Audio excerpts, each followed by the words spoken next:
What if a zebra didn't want to be black or white? Well, let's take a trip to the African savannah. The African savannah was just waking up. The golden sun painted the sky in soft oranges and pinks, but on the ground, everything was the same. Black and white, zebras grazed, gazelles leapt. But Ziggy stood apart, staring at his own reflection in the still water of a nearby pond. He tilted his head. "Why am I just black and white?" he muttered, his tail flicking. His best friend, Ellie the elephant, lumbered up beside him, her enormous ears flapping. "Morning, Ziggy. What are you staring at?" "Me," Ziggy sighed. "Ellie, have you ever wondered what it would be like to have colours, like blue stripes? Or maybe red?" Ellie chuckled, spraying water from her trunk. "Ziggy, zebras aren't supposed to have colours. You're perfect just the way you are." "Perfect?" Ziggy frowned. "But what if I don't want to be black and white? What if I want to be different?" Ellie shook her head, amused. "Ziggy, you're one of a kind. You're the only zebra who thinks about things like this." She stomped away, laughing. But Ziggy wasn't laughing. He wanted colours, and he was determined to find them. By mid-morning, Ziggy had hatched a plan. Near the riverbank, he found bushes heavy with berries, red, blue, yellow, and even purple. Smiling, he stomped on the berries, mashing them into sticky paste. "This is it," he said to himself, dipping his hoof into the vibrant goo. He began smearing it across his stripes. When he was finished, he stepped back to admire his work. "Ta-da! I'm a multicoloured zebra." He galloped to the watering hole to see his reflection, but before he could look, Gabby the giraffe spotted him. "Ziggy!" Gabby burst into laughter. "You look like someone spilled their lunch on you." Ziggy frowned. "I'm colourful."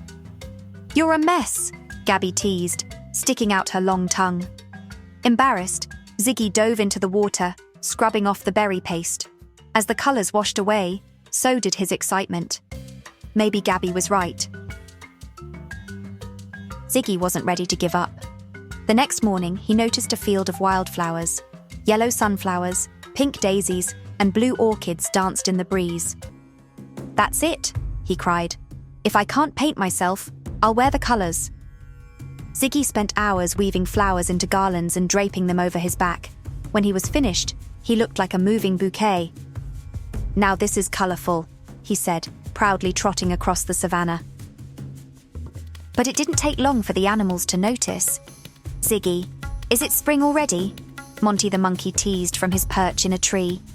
"Hey, where's the wedding, Ziggy?" Another zebra called, snickering. Ziggy's ears drooped. "This isn't working either," he mumbled, shaking off the flowers. By now, Ziggy was frustrated. Maybe colours aren't the answer, he thought. Maybe I need to change my pattern. If I can't be multicoloured, I can be brown.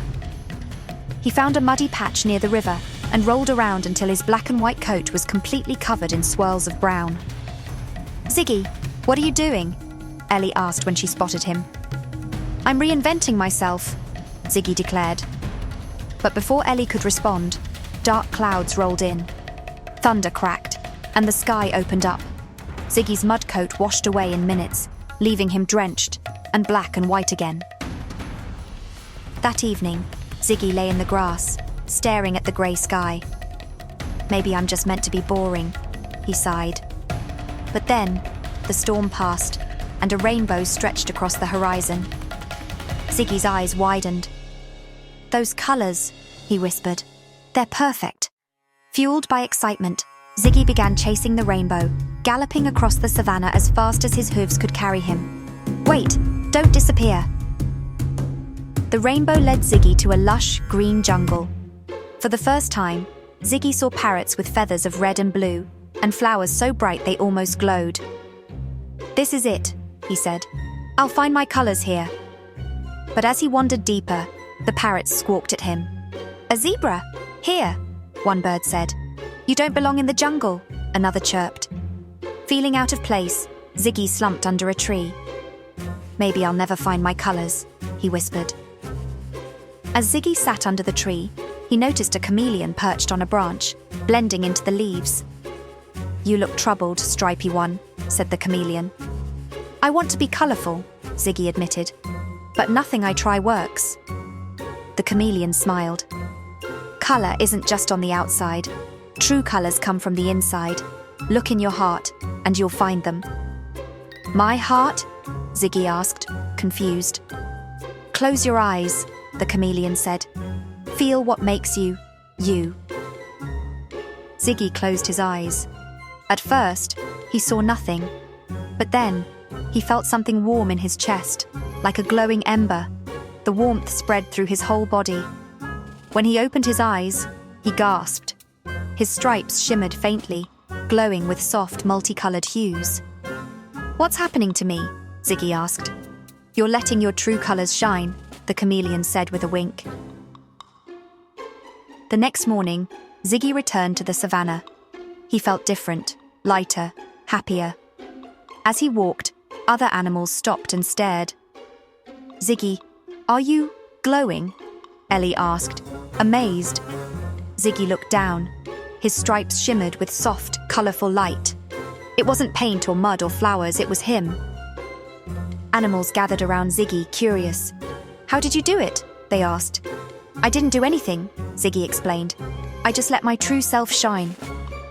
Inspired, the other animals began discovering their own colours. Ellie's grey skin sparkles multicoloured. Gabby's spots turned golden. Even Monty's fur shimmered with a bronze glow. The savannah was no longer just black and white. It sparkled with light and colour, not from the outside, but from within. Ziggy stood beneath another rainbow, his stripes glowing black, gold and green. The savannah was alive with light and laughter. Ziggy stood on the hill, glowing with his yellow and green stripes as the rainbow above them started to fade into the horizon. Around him, the other animals glimmered in their unique colours.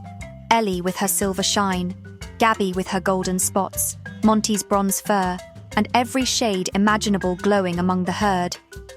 But as the animals celebrated, Ziggy's heart felt heavy.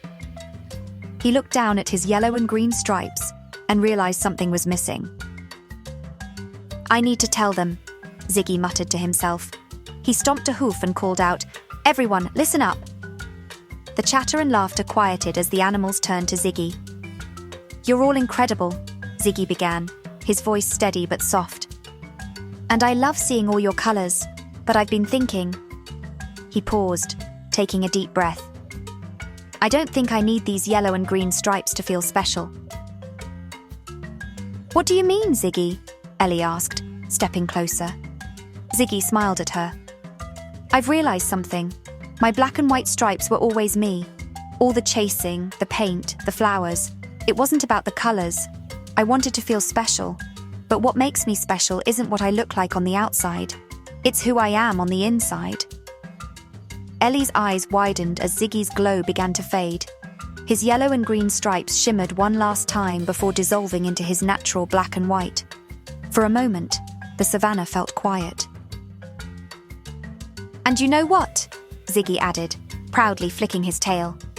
"I love being me. Just plain old Ziggy, the black and white zebra who dreams big, asks silly questions, and believes in miracles." Ellie let out a happy trumpet. "That's the Ziggy I know." Gabby the giraffe nodded. "He's right. I don't need golden spots to feel good about myself. I like my regular ones just fine." With that, Gabby's glow faded, her coat returning to its usual pattern. One by one, the other animals let their colours fade, laughing and cheering as they returned to their natural selves. Monty swung down from a tree, his bronze shimmer gone, but his mischievous grin just as bright. "I didn't need glowing fur to be the best monkey around anyway," he said, scratching his head. Ziggy laughed and looked at his friends. "What I've learned is that being yourself is the most colourful thing of all. We don't need rainbows to shine. We already do." The animals erupted into applause, stomping hooves, clapping paws, and trumpeting trunks. Even the sunset seemed to applaud, casting a warm golden light over the savannah. As the animals began to disperse, Ziggy lay down on the hill beside Ellie. watching the last traces of the rainbow fade. She leaned her big head down and said, "You know, Ziggy, you've taught us all something important today." "What's that?" Ziggy asked, his ears perking. Ellie grinned. "That it's not about the colours we wear, it's about the hearts we share." Ziggy smiled as the stars began to twinkle in the sky.